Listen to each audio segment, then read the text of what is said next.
Hello friends, എല്ലാവർക്കും പുതിയൊരു വീഡിയോയിലേക്ക് സ്വാഗതം. രാവിലെ തന്നെ നേരം വെളുക്കാണല്ലോ ഈശ്വര എന്ന ദിലീപിൻ്റെ ആ ഒരു ഡയലോഗുമായി കടമെടുത്ത് ഞാൻ തുടങ്ങുകയായി. ഒന്നുമില്ല, രാവിലെ നമ്മൾ എന്താ ഉണ്ടാക്കിയത്, എന്താ തിന്നെന്നൊക്കെ ഒന്ന് നിങ്ങളോട് പറയണം. പിന്നെ കുറച്ച് മീനൊക്കെ കിട്ടീനി, നല്ല വലിയൊരു മത്തിയും ഒക്കെ കിട്ടീനി. അപ്പം അതൊക്കെ കൂടി ഒന്ന് നിങ്ങൾക്ക് കാണിച്ചു തരാം എന്ന് വിചാരിച്ചു. കുറേ ദിവസമായില്ല ഞാനിങ്ങനെ വന്നിട്ട്. മോനിക്ക് വയ്യായിരുന്നു ഗായ്സ്, മോനിക്ക് തക്കാളിപ്പനിയാണ്. അപ്പോൾ മോനും മോളൊന്നും എണീച്ചിട്ടില്ല. ഇനി മോൻ നല്ല ഉറക്കമാണ് തൊട്ടിലിൽ. അവൻ കട്ടിലയിലായിരുന്നു, അവനെ ഞാൻ കട്ടിലയിൽ നിന്നെടുത്ത് തൊട്ടിലേക്ക് കിടത്തി, അല്ലെങ്കിൽ അവൻ താഴെ എത്തും. മോള് പിന്നെ കട്ടിലയിൽ തന്നെ, ഓൾ വലിയ ആളായില്ല, അപ്പോൾ പിന്നെ മോളെ കട്ടിലിൽ തന്നെ കിടത്തി. അങ്ങനെ പിന്നെ ഞാൻ മെല്ലെ നടന്ന് നമ്മുടെ പണിപ്പുര ആയുധപ്പുരയിലേക്ക് പോയി. അത് ഗായ്സ് നമ്മുടെ അടുക്കള കിച്ചണിലേക്ക് ഞാൻ യാത്രയായി. കിച്ചണിൽ പോയപ്പോൾ അതാ കിടക്കുന്നു വലിയ വലിയ മത്തി, ചെമ്പാനയില, കലുവക്കോര, കൂന്തൽ ഞാൻ ഇന്നലെ മുറിച്ച് വെച്ചതായിരുന്നു. വലിയ മത്തിയാണ് ഗായ്സ്, അടിപൊളി മത്തി, നല്ല നെയ്യൊക്കെ ഉള്ള മത്തി.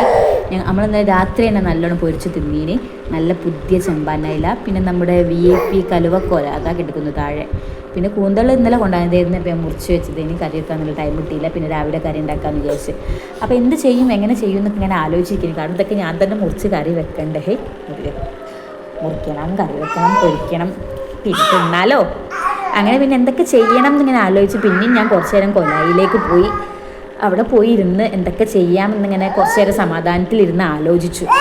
അവിടെ ഇരുന്ന് ആലോചിച്ച് കുറച്ചിങ്ങനെ പ്രകൃതി ഭംഗിയൊക്കെ ആസ്വദിച്ച് പിന്നെയും ഞാൻ നമ്മുടെ പണിപ്പുരയിലേക്ക് തന്നെ കയറി. അവിടെ കയറി കുറച്ച് കൂന്തെടുത്ത് മസാല ഇടാം, കുറച്ചെടുത്ത് പൊരിക്കാം, നല്ല ദോശ ഉണ്ടാക്കാം. അങ്ങനെ ആ ഒരു കാൽക്കുലേഷനിൽ ഞാൻ എത്തി. അങ്ങനെ ഞാൻ പിന്നെ എന്താ പറയുക, നമ്മൾ അടുക്കളയിലേക്ക് തന്നെ നടന്ന് കൂന്തൊക്കെ എടുത്ത് നന്നായിട്ട് കഴുകി വൃത്തിയാക്കി മസാലയൊക്കെ തേച്ച് കുറച്ചെടുത്ത് മസാല ഇട്ട് ബാക്കിയുള്ളതൊക്കെ എടുത്ത് പൊരിക്കാനൊക്കെ സെറ്റാക്കി വെച്ചു. അപ്പോൾ തന്നെ കുടിക്കാൻ വേണ്ടി ഇത്തിരി ചായ ഉണ്ടാക്കി. രാവിലെ ഒരു ചായ കുടിച്ചാൽ ഒരു ഉന്മേഷമാണല്ലോ. അങ്ങനെ പിന്നെ കൂന്തൊക്കെ പൊരിച്ച് മസാല ഇട്ട് ദോശ ഉണ്ടാക്കി ഞാൻ തിന്നുകയായി ഗായ്സ്. നല്ല അടിപൊളി ബ്രേക്ക്ഫാസ്റ്റ് ഒക്കെ കഴിച്ച്. വീഡിയോ കാണുന്നവർ പ്ലീസ് സബ്സ്ക്രൈബ് ഗായ്സ്.